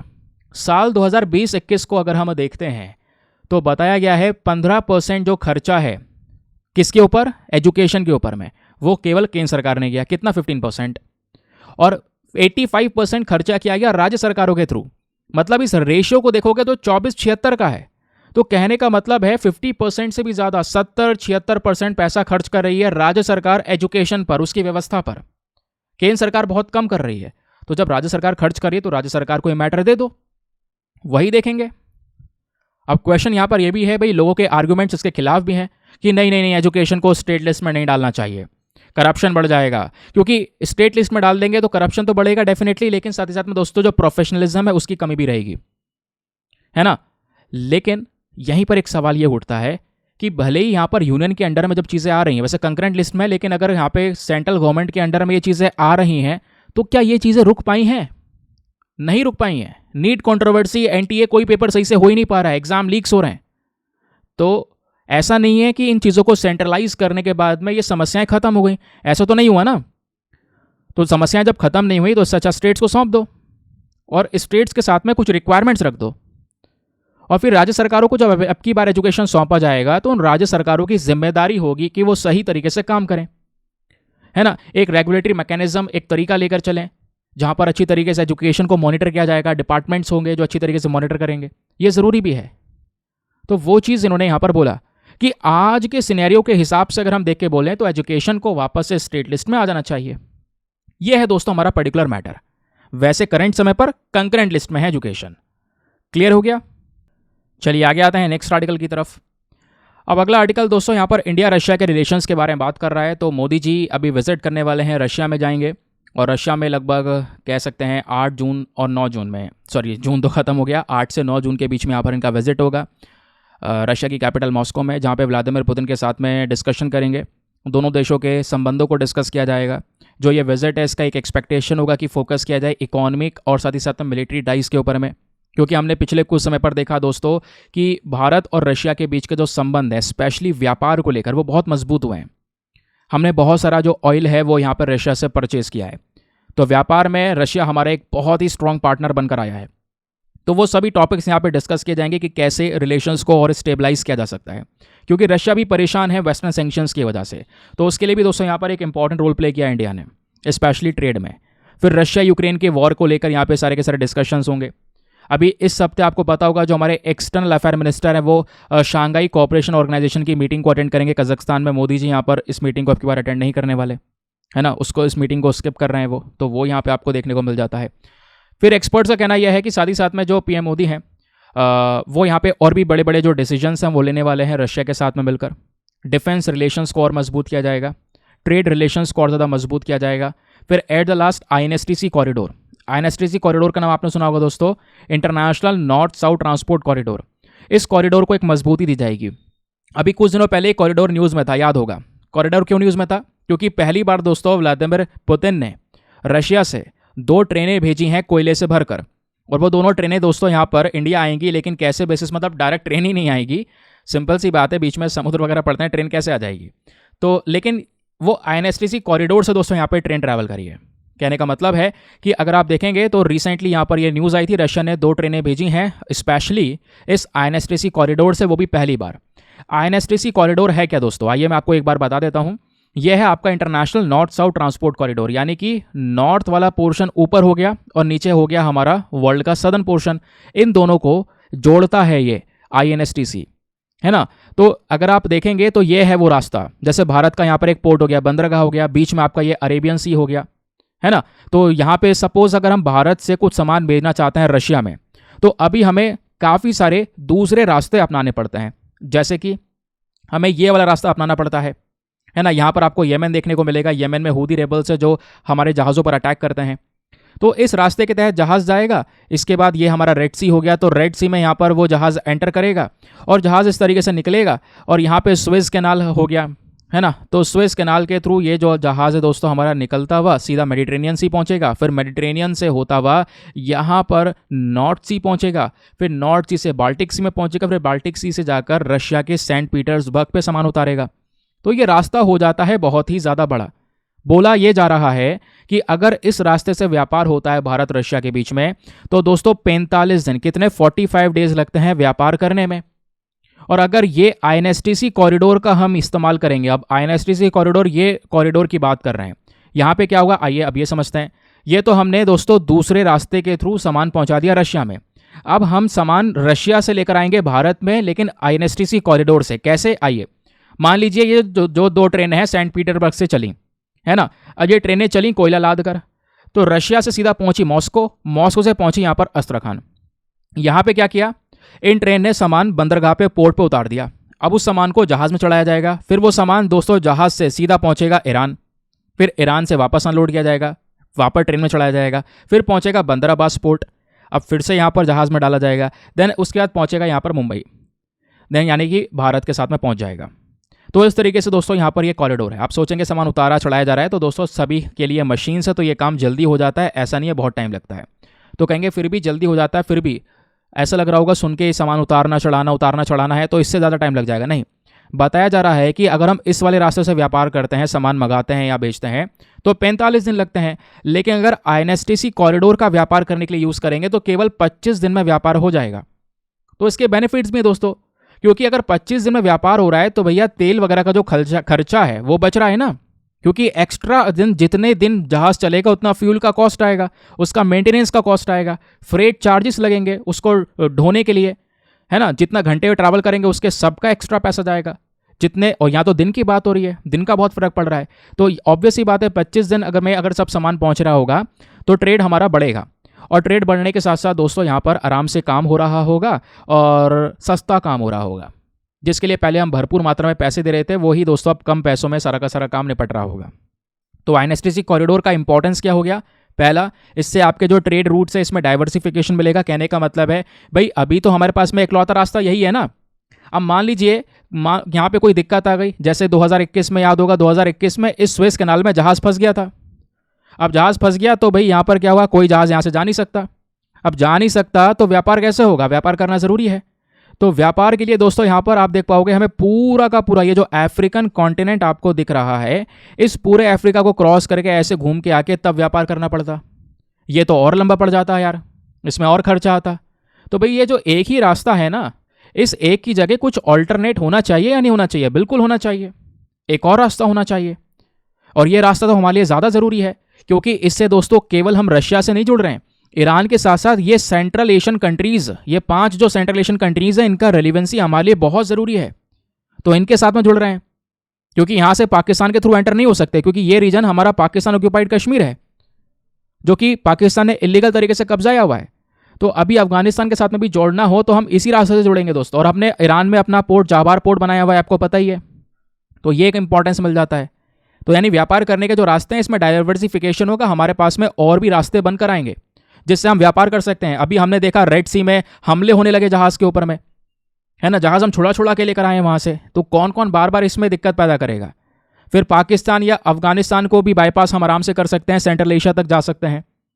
तो ये इसका पहला इंपॉर्टेंस है। दूसरा, सेंट्रल एशिया के साथ में कनेक्टिविटी होगी, आपको बता ही चुका हूं, है ना।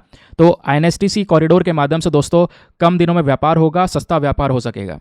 फिर बात आती है एनर्जी सिक्योरिटी की। तो ये कॉरिडोर कहीं ना कहीं भारत को एनर्जी रिसोर्सेज का बड़ा एक्सेस देगा। भाई रशिया और सेंट्रल एशिया जो ये कंट्रीज़ हैं, यहाँ पर भर भर के एनर्जी रिसोर्सेज अवेलेबल हैं। तो इनसे दोस्तों हम यहाँ पर उनका व्यापार कर सकते हैं। आपने देखा रशिया यूक्रेन का जो वॉर है तब से भारत का जो यहाँ पर मेटलर्जिकल कोल इंपोर्ट है वो 3 गुना बढ़ चुका है। हमने बहुत सारा कोयला रशिया से परचेज किया है, रशिया हमें डिस्काउंट में भी दे रहा है। तो इस चक्कर में हमने रशिया से इतना कोल परचेज किया कि ऑस्ट्रेलिया से खरीदना कम कर दिया, और उस मेटलर्जिकल कोल का इस्तेमाल करते हैं स्टील बनाने के लिए। और भारत में स्टील इंडस्ट्री बहुत इंपॉर्टेंट है। तो ये आप देख पाएंगे इस तरीके से एनर्जी रिसोर्सेज के मामले में ये ट्रेड रूट बहुत इंपॉर्टेंट रोल प्ले करेगा। फिर बात आती है भारत और ईरान के जो संबंध है दोस्तों उसको मजबूत करने की। तो इंडिया कहीं ना कहीं चाबार पोर्ट में बहुत सारा पैसा इन्वेस्ट कर चुका है, पैसा लगा चुका है, पूरा चाबार पोर्ट हमारे अंडर में आ चुका है, एग्रीमेंट्स हो चुके हैं, डील साइन हो चुकी है। तो भारत के लिए चाबार पोर्ट ज़रूरी है ना। और इस चाबार पोर्ट के रास्ते के माध्यम से हम क्या कर सकते हैं, सीधा ऊपर तक जा सकते हैं। फिर उसके बाद अब क्वेश्चन यह है कि चलो इंपॉर्टेंस तो समझ में आ गया, लेकिन दोस्तों यहाँ पर इस INSTC कॉरिडोर में कुछ चैलेंजेस भी हैं, कुछ समस्याएं भी हैं। वो समस्याएं समझ लेते हैं। पहली, भाई इसमें जो फंडिंग है वो कम है। जैसे चाइना का बेल्ट एंड रोड इनिशिएटिव है, सबको पता है, बहुत ताकतवर इनिशिएटिव है, चाइना भर भर के फंडिंग करता है उसमें। लेकिन दोस्तों INSTC कॉरिडोर एक ऐसा कॉरिडोर है जहां पर फंडिंग प्रॉपर नहीं हो पाती है, ना ज़्यादा देश करेंगे और ना ही कोई इंस्टीट्यूशन देगा, क्योंकि ज़्यादातर जो इंस्टीट्यूशन फंडिंग देने वाली हैं वो सब यहाँ पर वेस्टर्न कंट्रीज़ के हाथ में। वेस्टर्न कंट्रीज़ नहीं चाहेंगी, क्योंकि दोस्तों ये जो रूट है ना ये भारत रशिया को और मजबूत करेगा, जोड़ेगा। तो ऐसा यहाँ पर वेस्टर्न कंट्रीज़ नहीं चाहने वाली। फिर उसके बाद में अमेरिका इससे नाराज़ भी होगा। क्यों? क्योंकि अमेरिका ने तो ईरान पे सैंक्शन लगा रखे हैं। अब भारत ईरान में चाबार पोर्ट के साथ में डील साइन कर रहा है, ईरान के साथ व्यापार करेगा, ईरान के थ्रू ऊपर जाएगा, रशिया से व्यापार करेगा। तो ये एक प्रॉब्लम है। एक चैलेंज ये भी है कि भाई ईरान पे सैंक्शन लगाएं, और यूएसए तो ये बोल चुका है कि ईरान पे सैंक्शन जब लगाए थे उन्होंने, तो जो भी देश ईरान के साथ व्यापार करेगा हम उस पर भी सैंक्शन लगा देंगे। तो ये भी एक प्रॉब्लम है इस पर्टिकुलर कॉरिडोर में। फिर है security concern in central Asia. अब सेंट्रल एशिया ऊपर हम जो बात कर रहे हैं दोस्तों, चाहे आपका अफगानिस्तान हो गया या ऊपर यहाँ पे और भी कंट्रीज़ हो गई, है ना, तजिकिस्तान हो गया, कजाकिस्तान हो गया, किर्गिस्तान हो गया। ये जगह वो हैं जहाँ पर टेररिस्ट ऑर्गेनाइजेशन का बड़ा प्रेजेंस है। इस्लामिक स्टेट का आपने नाम सुना होगा, तो IS यहाँ पे प्रेजेंट है। तो ये हमारे सिक्योरिटी के लिए काफ़ी बड़ा खतरा होगा। इससे दोस्तों यहाँ पर जो इन्वेस्टमेंट्स वगैरह है वो काफ़ी ज़्यादा प्रॉब्लम क्रिएट कर सकते हैं, है ना। फिर एक और चैलेंज है डिफरेंट टैरिफ्स एंड कस्टम। भाई कस्टम रेगुलेशन सबके अलग अलग है, टैरिफ स्ट्रक्चर अलग अलग है। अब मान लीजिए कोई टैरिफ ज़्यादा लगा रहा है तो व्यापार अगर इस रास्ते से भी करोगे तब तो भी काफ़ी महंगा होगा। तो कार्गो मूवमेंट्स में कई सारी दिक्कतें आने वाली हैं दोस्तों। फिर है एक और प्रॉब्लम, अनइवन इंफ्रास्ट्रक्चर डेवलपमेंट। ये एक मेन मुद्दा है।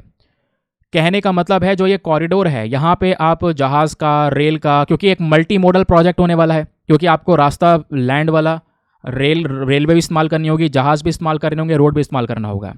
तो इसके लिए इंफ्रास्ट्रक्चर अच्छा होना ज़रूरी है।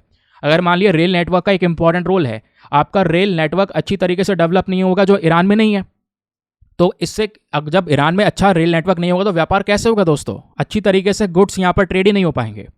तो ये कुछ यहाँ पे आपको चैलेंजेस देखने को मिलेंगे रिगार्डिंग INSTC। ठीक है, तो ये हो गया मैटर। अब दोस्तों आपके सामने आज मेंस का क्वेश्चन है, क्वेश्चन ज़रा अटेम्प्ट कीजिएगा, बहुत ही इंपॉर्टेंट है। क्वेश्चन है what is the geopolitical and Jio economic importance of INSTC for India. 250 शब्दों में आपने ये आंसर लिखना है।